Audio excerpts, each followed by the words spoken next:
Hello friends, I am Anurag Singh. Welcome to my YouTube channel chemistry by Anurag Singh पर स्वागत करते हैं दोस्त आप सभी के अपने YouTube channel chemistry by Anurag Singh पर। यह हम लोगों का चैप्टर सोल्यूशन का तीसरा एपिसोड होगा, जिसमें हम लोग बिलियन की सांद्रता को व्यक्त करने की विधियों के बारे में पढ़ रहे हैं, जिनमें हम लोगों ने पिछले वीडियो में तीन चीजें देखा हुआ था: द्रव्यमान प्रतिशतता, आयतन प्रतिशतता और सांद्रता प्रतिशतता। और आशा करते हैं कि आप सभी को वो चीजें पूरे समझ आए होंगे। ठीक उसी के आगे हम लोग बढ़ने वाले हैं। उसी के आगे चौथा चीज आता है पीपीएम में सांद्रता, नॉर्मलता, मोलरता और मोल प्रभाज, जिसमें पहला टॉपिक आपने सुना है पीपीएम में सांद्रता।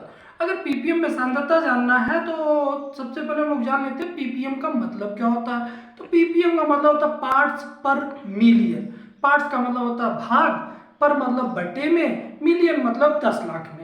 10 लाख में जितना भाग होगा वही पीपीएम कहलाएगा। लेकिन पीपीएम में सांद्रता कह रहा है, और सांद्रता को आप पिछले वीडियो में देखे होंगे या सांद्रता का मतलब जानते होंगे कि द्रव्यमान बटे में आयतन के अनुपात जो होते हैं उसी में हम लोग सांद्रता प्रतिशतता देखते हैं। तो यहाँ पर भी वही मिलने वाला है कि ऊपर द्रव्यमान हो जाएगा और नीचे आयतन हो जाएगा, और आयतन का मात्रक मिलीलीटर होता है और द्रव्यमान का मात्रक ग्राम में होता है। इसका मतलब कि मिलियन के साथ मिलीलीटर लगेगा और विलय के साथ ग्राम की मात्रा लगेगी। तो हम लोग पूरा जान चुके हैं पीपीएम में सांद्रता का मतलब होता है पार्ट्स पर मिलियन, जहां पर 1 मिलियन का मतलब होता है 10 लाख, और 10 लाख मिलीलीटर में विलय का जितना ग्राम उपस्थित होगा वही पीपीएम में सांद्रता कहलाता है। और यहाँ पर देख भी सकते होंगे, यहाँ लिखा गया पीपीएम में सांद्रता क्या होता है। तो यहाँ पर जानने से पहले हम लोग जान लेते हैं पीपीएम का मतलब। पीपीएम का मतलब होता है पार्ट्स पर मिलियन, और मिलियन का मतलब क्या होता है 10 लाख, और 10 लाख को क्या लिखते हैं 10 के घात 6 लिखते हैं। अब आइए परिभाषा जान लेते हैं पीपीएम में सांद्रता। देखिए जो ये चीजें लिखे जा रहे हैं यही आपको याद रखने हैं, और यहीं से परिभाषा भी लिख सकते हैं। और प्रयास रहेगा कि हेडिंग से जब परिभाषा बताया था तो आप भी उसी हेडिंग से उस परिभाषा को याद करने का प्रयास करें, क्योंकि इतना लंबा सिलेबस होता है, इतने सारे टॉपिक्स होते हैं, कितने टॉपिक्स आप याद कर पाएंगे। तो उसके लिए आसानी हो सके कि उसी हेडिंग को तोड़ के जैसे हम लोग परिभाषा को देखेंगे ठीक उसी अनुरूप यदि आप याद करते हैं तो लंबे समय तक आपके पास वो अस्थायी होगा और बताने या लिखने में भी सुविधाजनक होगा। सबसे पहले हम जानते हैं पीपीएम में सांद्रता। पीपीएम में सांद्रता का मतलब बताते हैं पार्ट्स पर मिलियन। मिलियन इधर चला गया, पार्ट्स आपका इधर आ गया, मतलब कि आपका क्या हो जाएगा कि बिलियन की 1 मिलियन मिलीलीटर आयतन में उपस्थित विलय की ग्राम में मात्रा, उस बिलियन की क्या कहलाएगी पीपीएम में सांद्रता। ठीक वही चीज आपका यहाँ पर लिखा गया है। लिखा गया है किसी बिलियन के 1 मिलियन मिलीलीटर आयतन में उपस्थित विलय की ग्राम में मात्रा उस बिलियन की पीपीएम में सांद्रता कहलाती है। अब यहां से देख सकते हैं पीपीएम में सांद्रता बराबर क्या होता है विलय की मात्रा ग्राम में बटे बिलियन का आयतन मिलीलीटर में गुणे 10 के घात 6। अब यहाँ पर 100 का गुणा हमने नहीं किया। क्यों नहीं किया है? क्योंकि ये प्रतिशतता नहीं है। और दूसरी चीज 10 के घात 6 का हमने गुणा किया इसलिए क्योंकि पार्ट्स पर मिलियन, 1 मिलियन हम देख रहे हैं इसलिए 10 के घात 6 का गुणा करते हैं। दूसरी चीज यहाँ पर ग्राम कैसे है और यहाँ मिलीलीटर कैसे है, तो आपको मैं सांद्रता बताऊं। सांद्रता मतलब होता है द्रव्यमान बटे में आयतन। द्रव्यमान का मात्रक ग्राम होता है और आयतन का मात्रक मिलीलीटर होता है, इसलिए ऊपर वाला ग्राम में चला जाता है और नीचे वाला जो होता है वह किस में चला जाता है मिलीलीटर में चला जाता है। तो शायद आप ये समझ गए होंगे। अगली टॉपिक हम लोग समझते हैं नॉर्मलता, मोलरता और मोल प्रभाज होता है, जो कि लास्ट टॉपिक होगा, वो हम लोग बाद में पढ़ेंगे। उसके ठीक पहले होता है ग्राम प्रति लीटर में सांद्रता। बहुत ही आसान परिभाषा है, बस थोड़ी सी चीज धैर्य रख के सुनिएगा और यहीं से पूरी चीजें क्लियर हो जाएंगे। जैसे इसमें कहता है ग्राम प्रति लीटर में सांद्रता कहता है। ग्राम प्रति लीटर में अगर सांद्रता कह रहा है तो यहाँ पर भी देख रहे हैं लीटर का प्रयोग किया गया, मतलब ग्राम ऊपर होगा। ग्राम जो होगा वो कौन होगा विलय होगा, नीचे जो होगा वो कौन होगा विलयन होगा। मतलब बिलियन का आयतन लेंगे, कितना लेंगे 1 लीटर लेंगे। तो बिलियन के 1 लीटर आयतन में उपस्थित क्या विलय की ग्राम में मात्रा, मतलब किसी बिलियन के 1 लीटर आयतन में विलय का जितना ग्राम उपस्थित होगा वो उसका क्या कहलाएगा ग्राम प्रति लीटर में सांद्रता। दूसरा होता है नॉर्मलता। नॉर्मलता में क्या होगा किसी बिलियन के 1 लीटर आयतन में उपस्थित विलय के ग्राम तुल्यांकों की संख्या उस बिलियन की नॉर्मलता कहलाती है।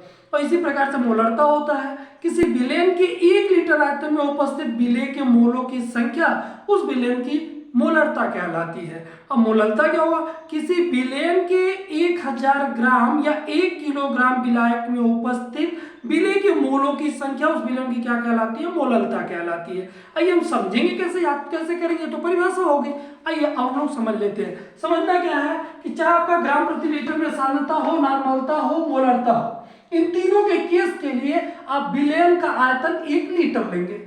एक चीज कंफर्म हो गई, ग्राम प्रति लीटर में सांद्रता पूछे, नॉर्मलता पूछे, मोलरता पूछे, तीनों केस में विलयन का आयतन 1 लीटर लेना है। अब तीनों अलग किससे होंगे, जो आप अगला शब्द लिखेंगे। अगर आपने 1 लीटर विलयन में विलेय की ग्राम में मात्रा मिलाया है तो ग्राम प्रति लीटर में सांद्रता हो जाएगा। यदि आप 1 लीटर विलयन में ग्राम तुल्यांकों की संख्या मिलाया है तो नॉर्मलता हो जाएगा।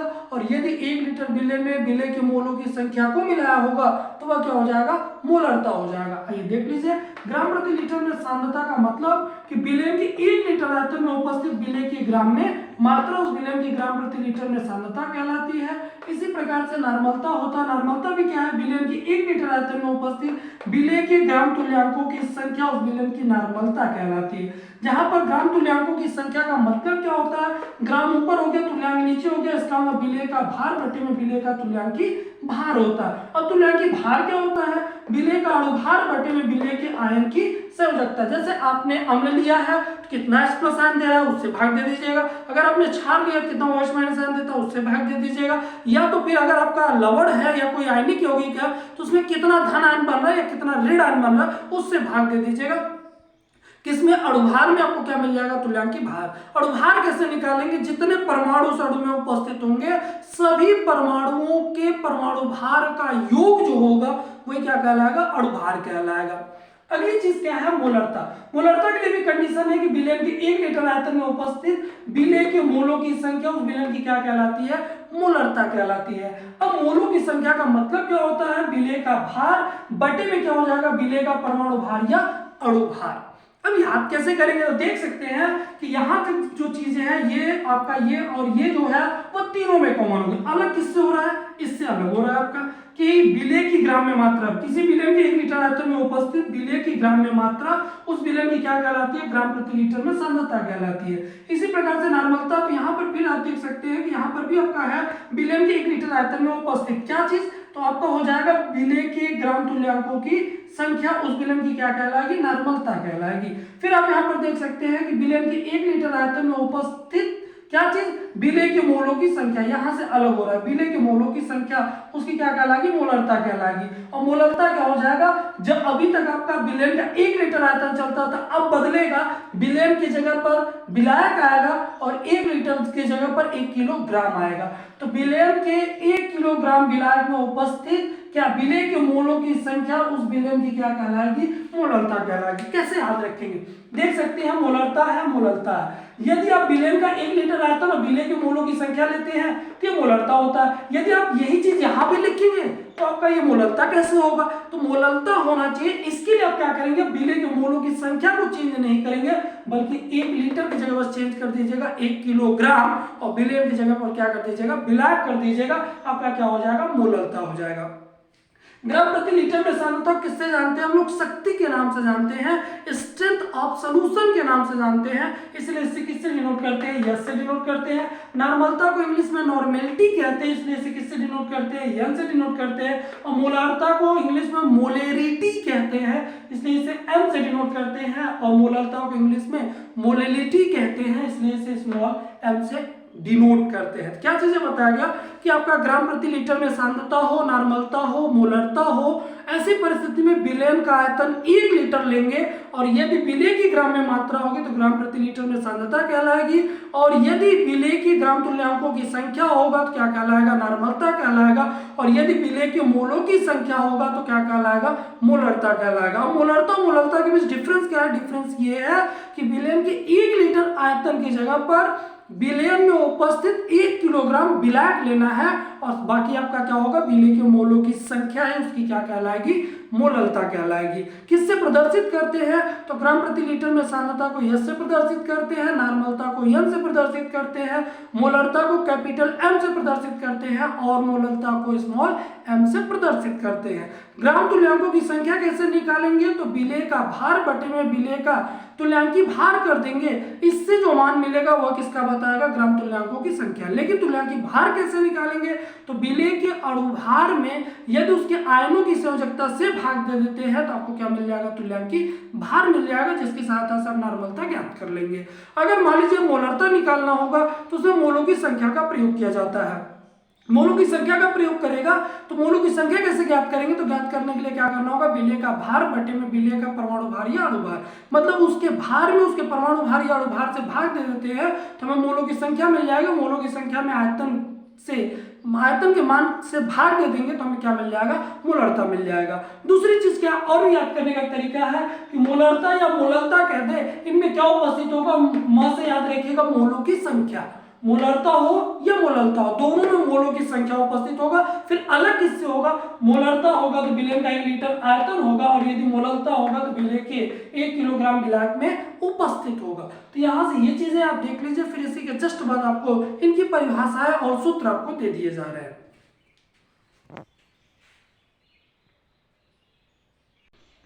अब आइए हम लोग लिखित रूप में देख लेते हैं, जिसमें सबसे पहला क्या था, ग्राम प्रति लीटर में सांद्रता क्या होता है तो उसको समझ लेते हैं। यहाँ पर यही जो लिखा गया है बस यही चीजें याद रखिएगा, इन्हीं से परिभाषा का लिखा गया। विलेय के 1 लीटर आयतन में उपस्थित विलेय की ग्राम में मात्रा क्या कहलाएगी, ग्राम प्रति लीटर में सांद्रता कहलाएगी। यहाँ पर लिखा है किसी विलेय के 1 लीटर आयतन में उपस्थित विलेय की ग्राम में मात्रा उस विलेय की ग्राम प्रति लीटर में सांद्रता कहलाती है तथा इसे शक्ति भी कहते हैं और इसे एस से प्रदर्शित करते हैं। शक्ति कहते हैं इसलिए इसे एस से प्रदर्शित करते हैं। फॉर्मूला क्या हो जाएगा, शक्ति एस बराबर विलेय की ग्राम में मात्रा बटे में विलेय का आयतन लीटर में, तो W अपन VL हो जाएगा। अगर मान लीजिए आपका V आयतन जो है लीटर में मिली लीटर में दे देगा तो W अपन V ml गुणे में कितना हो जाएगा, 1000 हो जाएगा। अगला दूसरा परिभाषा क्या है, नॉर्मलता। नॉर्मलता के लिए क्या होगा, विलेय के 1 लीटर आयतन में उपस्थित विलेय के ग्राम तुल्यांकों की संख्या उस विलेय की क्या कहलाएगी, नॉर्मलता कहलाएगी। इसी के आधार परिभाषा लिखा गया किसी विलेय के 1 लीटर आयतन में उपस्थित विलेय के ग्राम तुल्यांकों की संख्या उस विलेय की नॉर्मलता कहलाती है तथा इसे इंग्लिश में नॉर्मेलिटी कहते हैं, इसलिए इसे n से प्रदर्शित करते हैं। फार्मूला क्या होगा, नॉर्मलता बराबर विलेय के ग्राम तुल्यांकों की संख्या बटे में विलेय का आयतन लीटर में। अब ये बताया गया विलेय के ग्राम तुल्यांकों की संख्या बराबर क्या होता है, विलेय का भार बटे में विलेय का अणुभार होता है, तुल्यांकी भार होता है। तो तुरंत आप यहाँ क्या चेंज कर देंगे कि आपका विलेय का भार बटे में क्या हो जाएगा, विलेय का तुल्यांकी भार गुणे में आयतन लीटर में। अब आप इसको यदि रिप्रेजेंटेशन के रूप में देखना चाहेंगे तो m बराबर हो जाएगा W अपन E इंटू VL। अगर आयतन लीटर में रहा तो इस फार्मूले का प्रयोग करिएगा, और मिलीलीटर में रहा तो गुणे में 1000 कर दीजिएगा।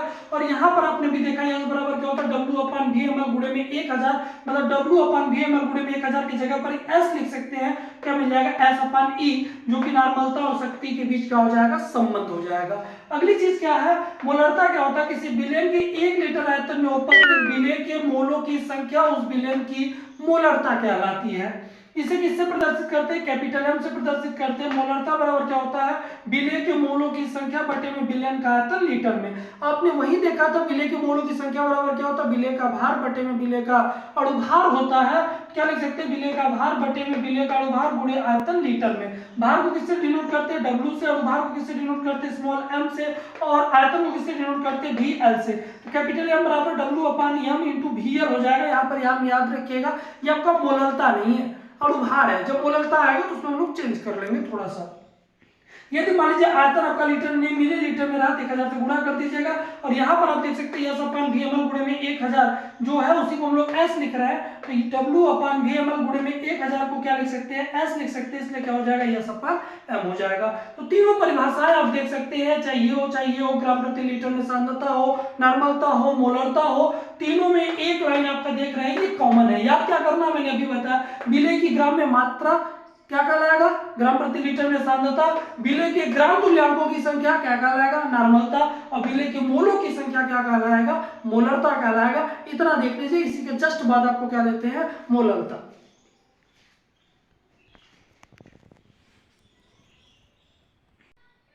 अगली चीज आपको जो जानना है वो ये है मोलरता।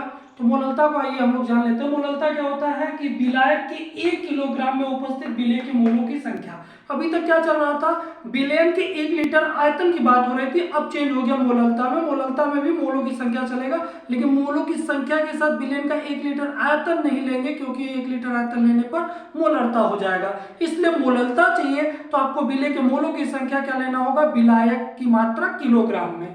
तो विलायक के 1 किलोग्राम में उपस्थित विलेय के मोलों की संख्या उस विलेय की क्या कहलाएगी, मोलरता कहलाएगी। तो परिभाषा देख लीजिएगा, किसी विलेय के 1 किलोग्राम विलायक में उपस्थित विलेय के मोलों की संख्या उस विलेय की मोललता कहलाती है तथा इसे स्मॉल m से प्रदर्शित करते हैं।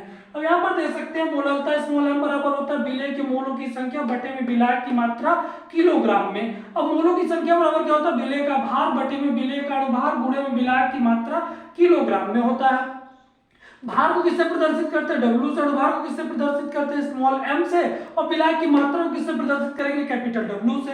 m इक्वल टू हो जाएगा W अपान m dash into capital W kg हो जाएगा, मतलब कि आपका जो विलायक की मात्रा होगा वो किलोग्राम में होगा। बाय द वे मान लीजिए अगर विलायक की मात्रा किलोग्राम में नहीं रहा बल्कि ग्राम में हो गया, तब आप क्या करेंगे 1000 से गुणा कर दीजिएगा व्यंजक में, पूरा आपका उसी फार्मूला बन जाएगा।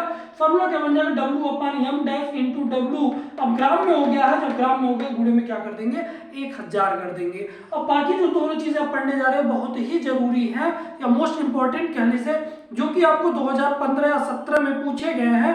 क्या प्रश्न पूछे गए, ताप परिवर्तन करने पर कौन नहीं बदलता है या ताप परिवर्तन करने पर कौन बदल जाता है। तो यहाँ से प्रश्न आपको देखने के लिए मिल सकता है, तो यहाँ से देख लीजिएगा वो क्या है कि ताप परिवर्तित करने पर, जब आप ताप परिवर्तित करते हैं तो क्या नहीं बदलता, द्रव्यमान प्रतिशतता नहीं बदलता है, मोल प्रभार नहीं बदलता और मोललता नहीं बदलता है। क्यों नहीं बदलता है, ताप जब परिवर्तित करते हैं तो आपको पता है कि द्रव पर प्रभाव पड़ता है, जहां तक ठोस पर प्रभाव कम पड़ता है।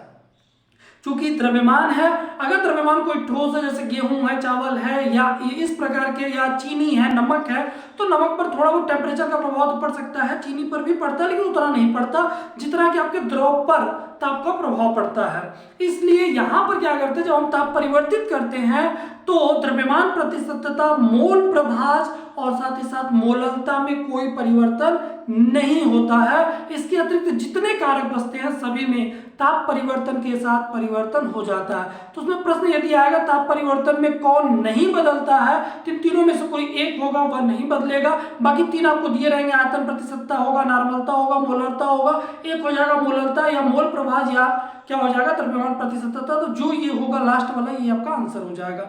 दूसरा चीज है कि किसी विलेन को यदि आप तनु करते हैं तो क्या बदलता है, तो याद रखिएगा नॉर्मलता, मोलरता और मोललता आपका क्या होता है बदल जाता है। देख लीजिए कि ताप परिवर्तित करने पर द्रव्यमान प्रतिशतता, मोल प्रभाज और मोललता में कोई परिवर्तन नहीं होता है। फिर परिवर्तन किसमें हो जाएगा, नॉर्मलता में, मोलरता में, आयतन प्रतिशतता में या सांद्रता प्रतिशतता में या ग्राम प्रति लीटर में सांद्रता में क्या हो जाएगा परिवर्तन हो जाएगा। अगली चीज क्या है, किसी विलेन को तनु करने पर नॉर्मलता, मोलरता और मोललता आदि में क्या हो जाता है परिवर्तन हो जाता है। ये बहुत ध्यान से याद रखिएगा।